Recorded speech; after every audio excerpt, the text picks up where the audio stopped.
세종시민 여러분 안녕하십니까? 세종시정 여론이 답이다를 진행하는 조관식입니다.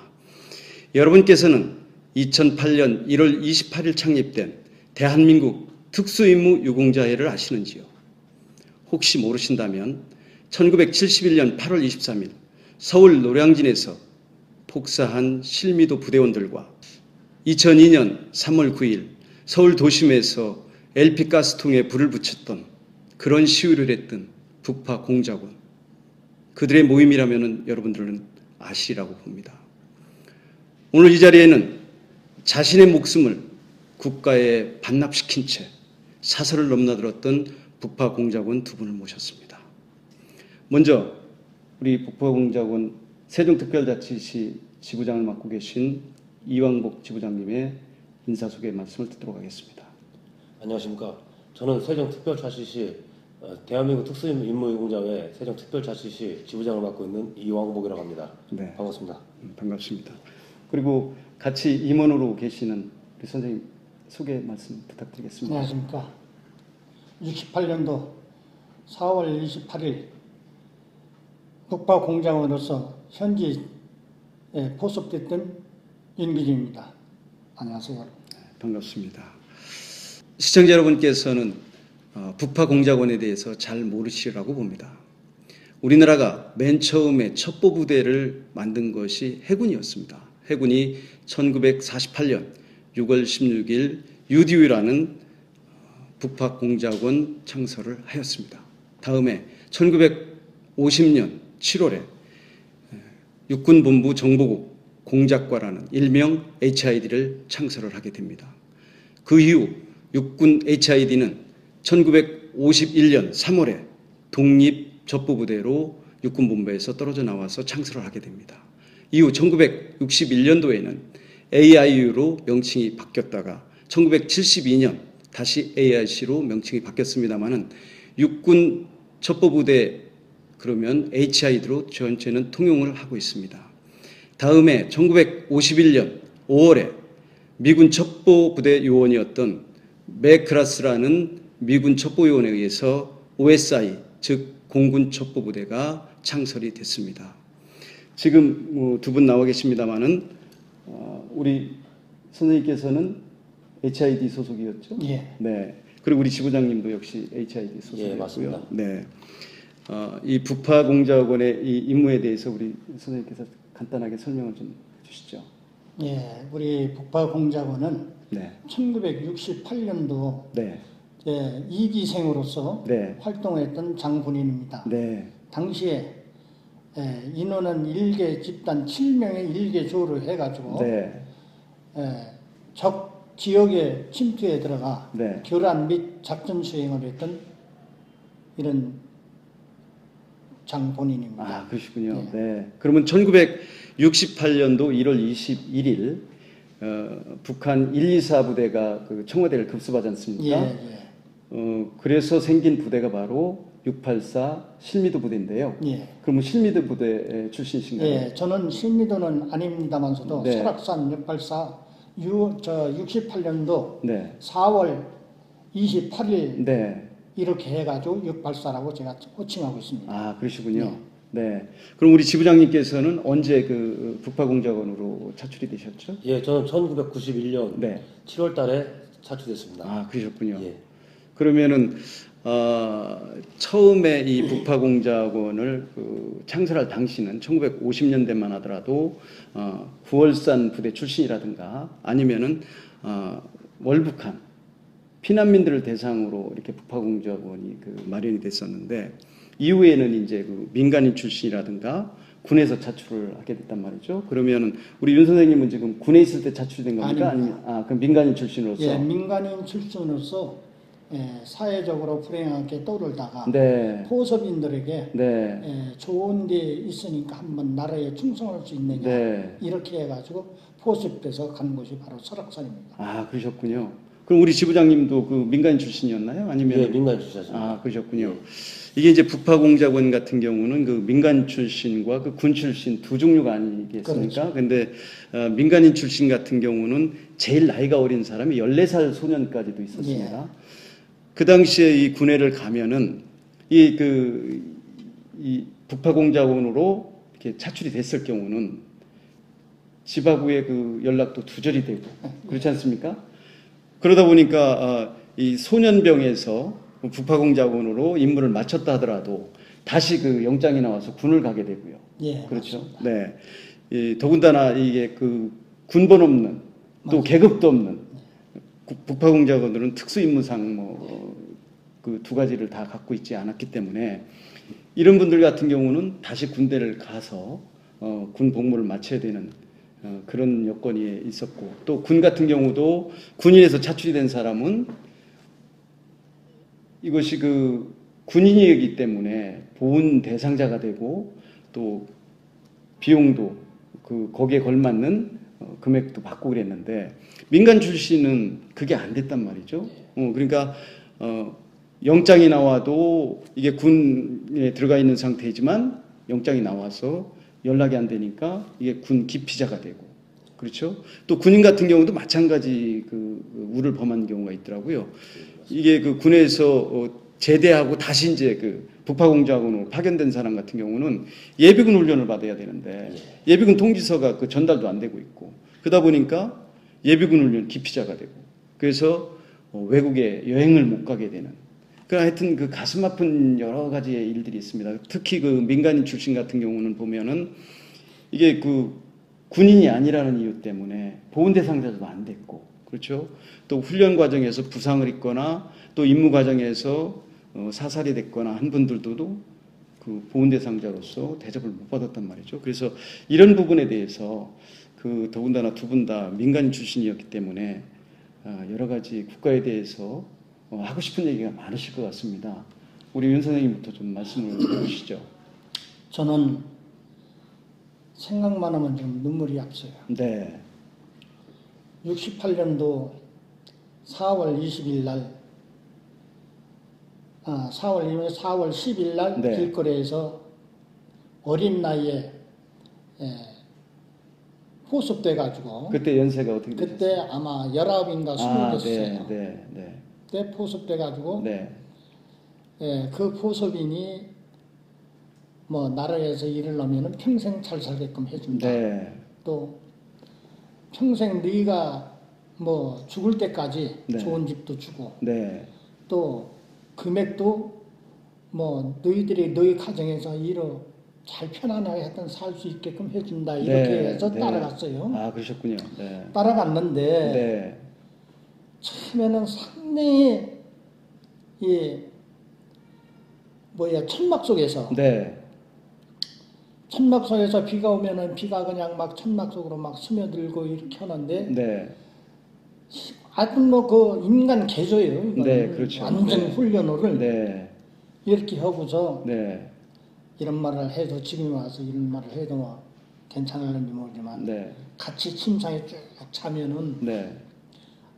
다음날 아침 눈을 떠보면 한 사람이 없어지고 네. 두 사람이 없어지고 이렇게 네. 네. 적진을 가는 것은 아무도 몰라요. 네. 옆 전우도 네. 알 수가 없어요. 네. 제가 4년 한 3개월을 복무하고 야중에는 제가 작전 임무를 3번을 받았습니다. 네. 근데 결국은 실패하고 해가지고 네. 저 혼자 가겠다고 네. 해갖고 거기에 대한 또 훈련을 또 받았어요. 네, 받는데 결국은 부대에서 그거를 가트시키더라고요. 아 그래서 그러셨군요. 네. 쟤들을 넌 옷을 벗어라 네. 나가라 이렇게 네. 하면서 해보니까 너는 나가면 예비군도 훈련도 없고 네. 직장이 다 보정돼 있고 네. 하니까 나가서 우선 사회적으로 그 지역에 가면 높은 사람 우선 만나라. 네. 이때 이제 주민등록이 아마 바뀌었을 때예요. 네. 그 시절이. 네. 네. 그래서 don적지를 가니까 기피자가 돼 있어요. 네. 근데 병력을 신고하려고 하니까 헌병된 거 어디서 달려와요. 네. 그래서 이제 거기서 그때 한참 젊은 절기니까 네. 한번 후당탕탕 했죠.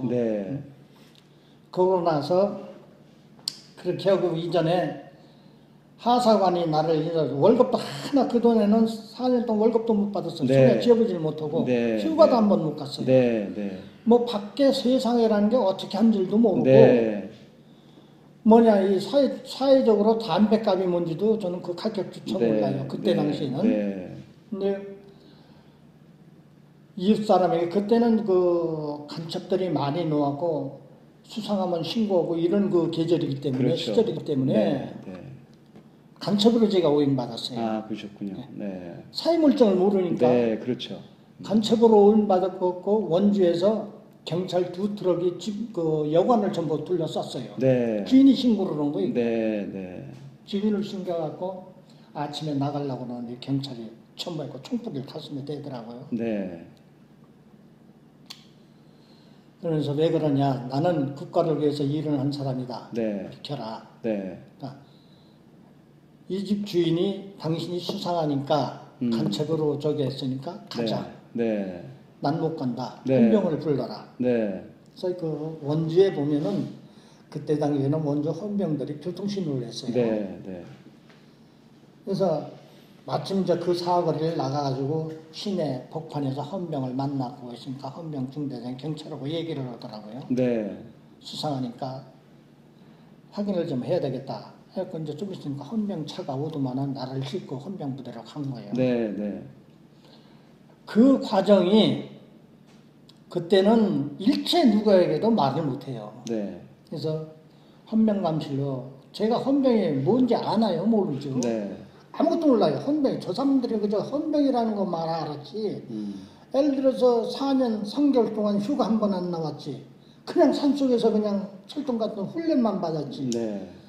그러니까 그냥 아는 건 때려 죽이고 사람 때리고 죽이는 이런 일밖에 안 했다 이 말이에요. 그때 네. 당시에는. 네. 해가지고 헌병감신한테 실토적인 얘기를 했어요.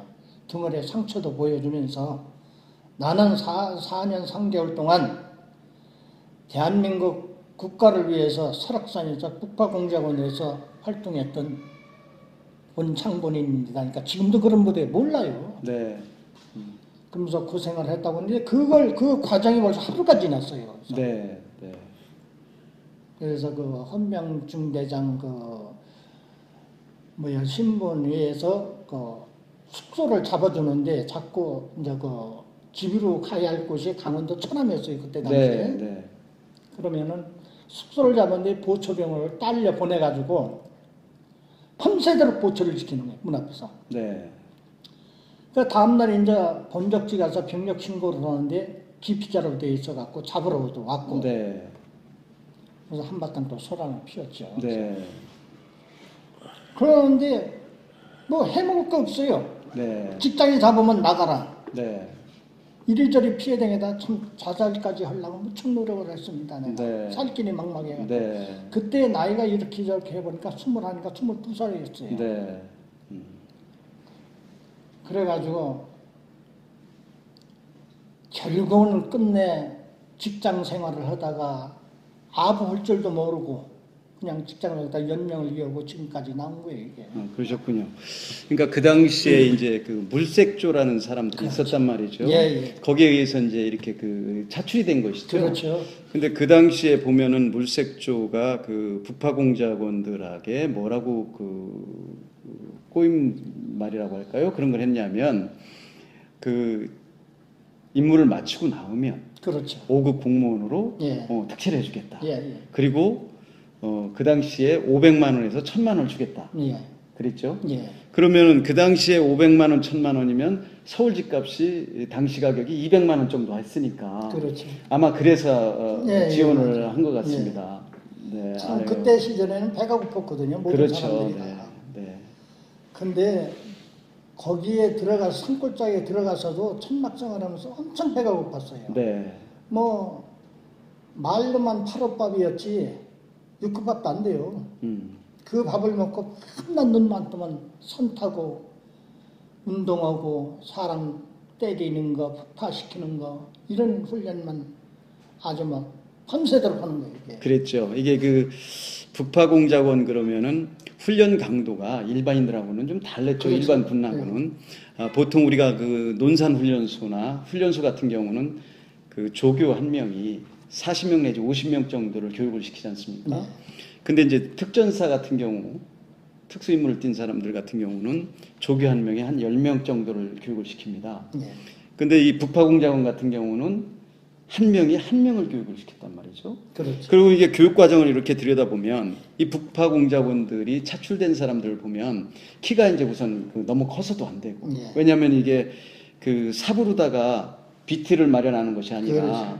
이 모종삽을 가지고 이 비트를 마련해야 되기 때문에 너무 키가 되면은 키가 크면 이게 그 시간이 많이 걸리니까 키도 적당한 사람을 물색을 했고 또 머리가 좋아야 돼요.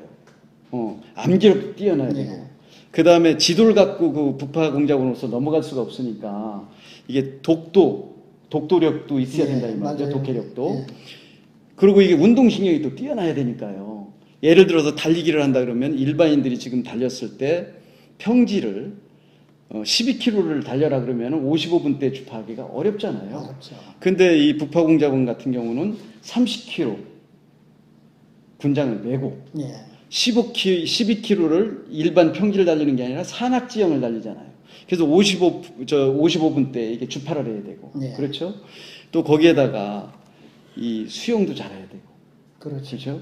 잠수도 할 줄 알아야 돼. 이게 보통 잠수를 한다 그러면은 일반인들 같은 경우 한 30초에서 1분 정도밖에 못 합니다. 네. 근데 보통 그 북파공작원 같은 경우는 3분 정도를 기본으로 이렇게 할 수 있도록 그 교육을 훈련을 시켰고 또 이게 선박이라든가 비행기라든가 또 기관차 심지어는 그까지 다 그 운전을 할 수 있도록 그렇게 시켰고. 예, 잠시만요. 그게 네. 특수훈련인데요. 네.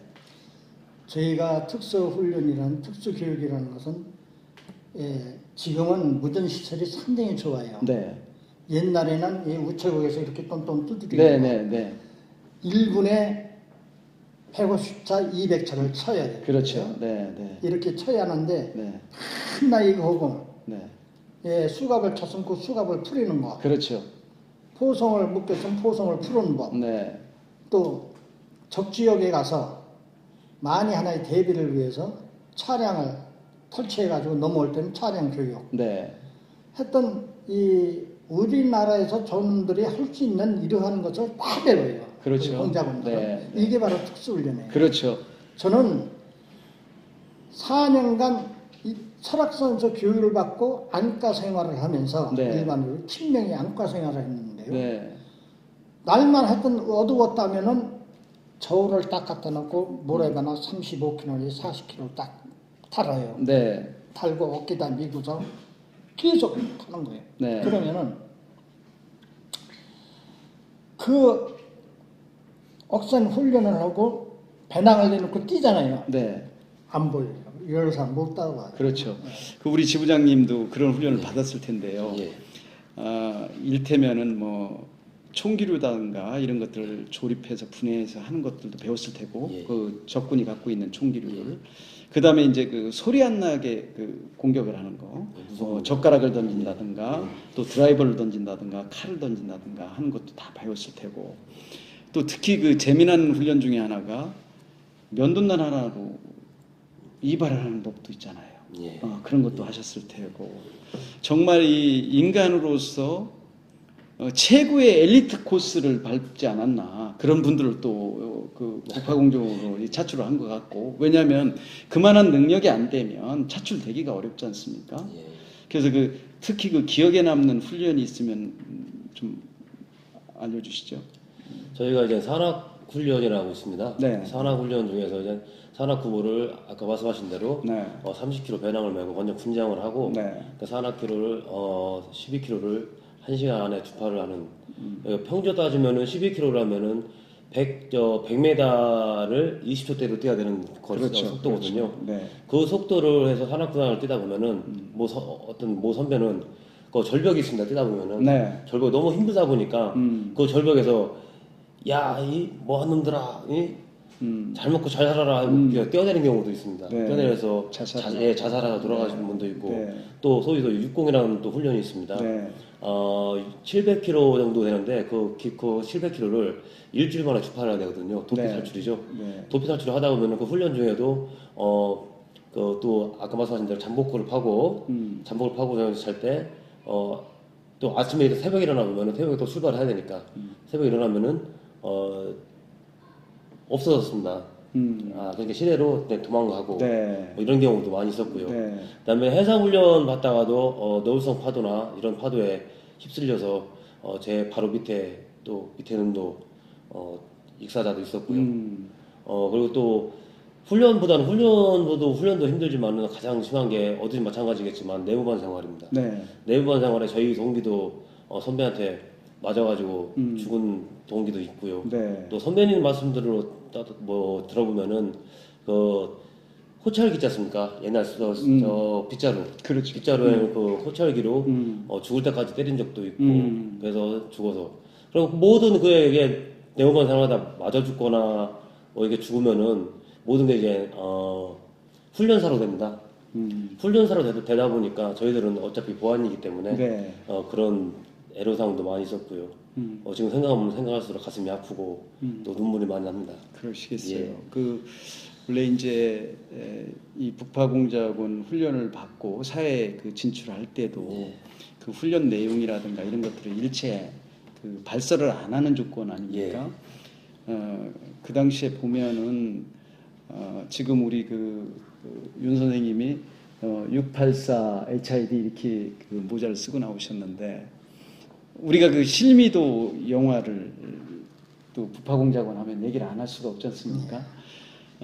그런데 그 영화 내용을 보면은 좀 잘못 그려진 부분이 있어요. 예, 어떤 내용이냐면은 무기수라든가 사형수 이런 분들을 사면해 주는 조건으로 실미대 부대원으로 뽑은 걸로 이렇게 돼 있는데 사실은 그렇지가 않았습니다. 네, 맞아요. 네. 물론 그런 부대도 있었죠. 육군의 선갑도 부대 같은 경우는 32명 전체가 다 사형수라든가 무기수를 뽑았으니까요. 그러나 실미도와 관련된 부대는 원래는 육군이 아니었고 공군의 OSI 부대 출신들이었어요. 예. 그래서 그런 부분이 이제 육군의 684하고 조금 다른 면이 있지 그렇죠. 않을까. 예. 그래서 육군 684 부대를 잠깐만 소개를 해주시죠. 우리 684 설악산 684 부대는요. 네. 이 작전으로 가는 건 역촌우도 몰라요. 네. 침상에서 일개 25명, 20명이 침상에 자잖아요. 네. 자면은 아침에 일어나면 몇 명이 없어요. 네. 이러면은 그 사람들은 우리 이제 테두리에서 갇혀서 훈련하는 사람은 직감이라는 게 있어요. 그렇죠. 이 사람들은 갔구나. 네. 다음은 누구 차례냐. 네.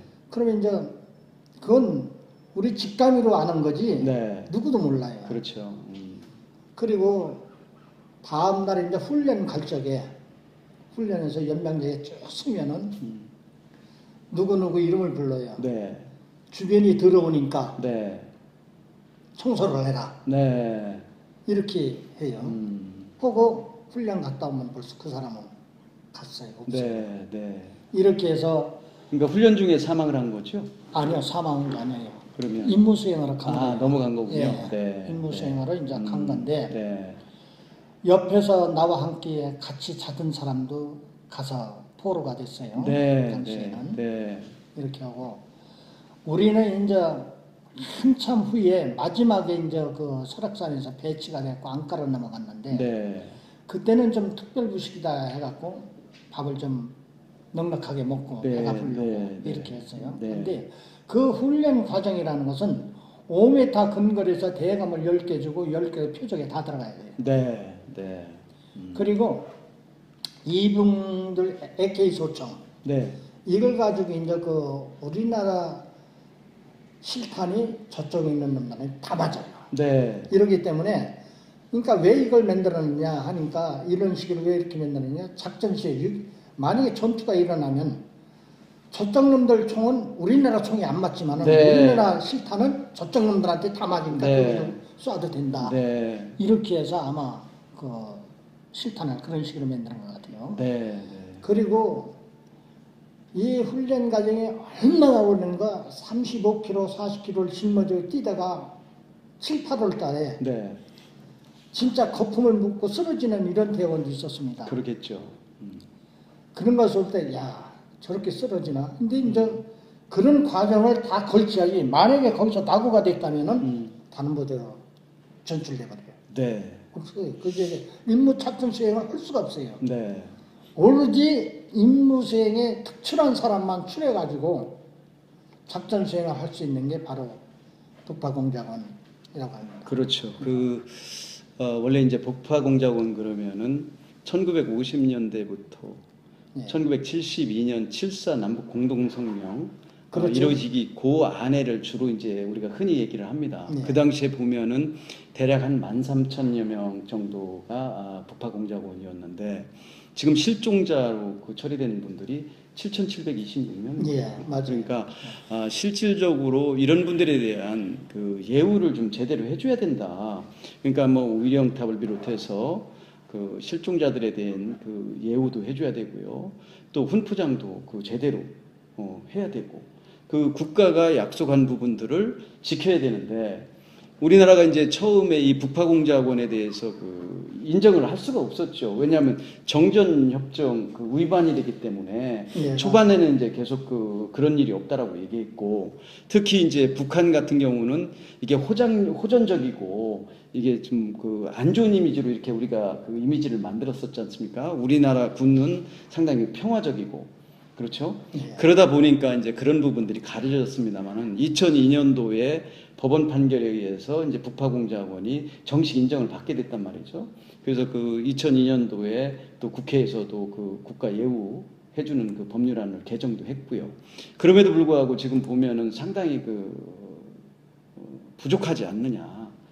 이런 생각을 좀 가지실 것 같아요. 예. 우리 지부장님 예. 지금 맡고 계시니까 예.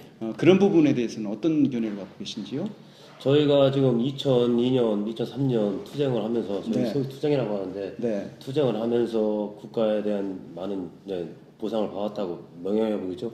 네. 명예회복을 받았다고 하지만 네. 저희 출신 지금 살아있는 잔류 출신 중에서 약 70% 정도가 지금 명예회복을 못 찾고 있습니다. 그렇군요. 예, 국가 용자 못 돼 있고요. 네. 왜냐하면 국가법에 따라서 상이죠. 다친 사람, 훈련 중에 다친 사람이나 아니면 임무수행을 갔다 왔을 때 뭐 발목제나 뭐 이런 등을 밟아가지고 네. 상이자만 국가 용자로 주고 있고요. 네. 저희 특수임무 용자면 70% 정도가 다치지 않은 사람은 공로자로 해서 네. 또 따로 또 차등을 둬서 대우를 하고 있습니다. 네.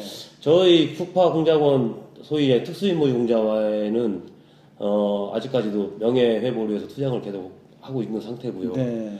그렇게 하고 저희가 이제 또 보상 부분도 많이 지금 받지를 못하고 있습니다. 네. 그 부분 그 두 가지 가지고 지금 저희들 지금 투쟁을 좀 하고 계속 움직이고 있습니다. 그렇군요. 예.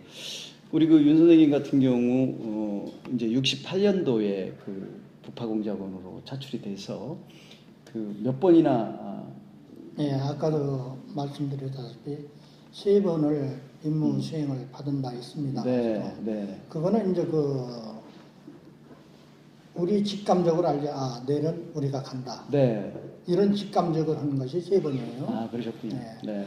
근데 이제 그럴 때마다가 있을 때고 마지막 3번째에는 그 울진무장 공기 침투 사건 때 네, 그때 네. 하실라는지 모르겠어요. 네. 기억납니다. 예, 그때 또 임무를 한번 받은 적이 있어요. 네. 그렇게 하고 또 동작동 공동거지 폭파 사건 때 네. 네. 요때 또 임무를 한번 부여받은 적이 네. 있어요. 그럴 때마다 네. 전부 실패를 야중에 알고 보니까 7.4 무슨 공동성명 때문에 네. 무기한 연기가 됐다. 이러는 바람에 그러면 그 팀장한테 그랬어요. 나 혼자 간다. 네. 거기에 대해서 난 적합한 훈련을 가르쳐다오. 네. 유구탄 폭탄이 요만해요. 네. 그 머리에다 딱 치면은 네. 아주 뛰기도 좋아요. 네.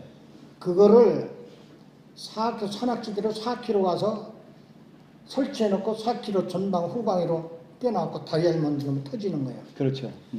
그걸 가지고 훈련을 하면서도 결국은 사회로 내몰렸습니다. 이래서 사회 나와서 무척 고생을 했습니다. 네, 네. 지금 오는 날까지도 우리가 이렇게 고생을 하지만은 사회는 그거를 알아주면 우리가 저 사람이 북파공작원이다.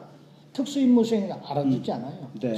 지금도 마찬가지예요. 네, 네. 제발 이러한 점을 우리는 좀 찾고 싶은데 네. 지역에서조차 공무원들도 이 법령에서 이 그 저기를 특별법을 내놓으면 말이에요. 네. 안 하면 인해요. 네. 안 알아주면. 네. 이런 시대를 속히 좀 알아줘가지고 이 대한민국은 우리 같은 사람이 있었기 때문에 대한민국이 일어난 거기 때문에 네. 좀 대우를 좀 해달라는 거 이걸 네. 좀 한번 좀 이야기하고 싶어요. 네, 그러시겠군요. 시청자 여러분 어떻게 보셨습니까? 오늘 북파공작원 두 분을 모셨습니다만은 말씀을 듣다 보면은 가슴이 먹먹해집니다. 우리 대한민국, 오늘의 대한민국은 바로 이런 분들의 희생과 봉사와 모든 것을 포기하고 오로지 국가를 위한다는 신념하에 이루어진 나라라고 생각이 됩니다. 여러분께서도 북파공작원에 대해서 이제부터라도 따뜻한 눈길과 함께 이분들을 위해서 과연 무엇을 할 것인가 우리가 둘러보는 그러한 시간이 되기를 간절히 바라면서 다음 시간에 뵙도록 하겠습니다. 시청자 여러분 안녕히 계십시오.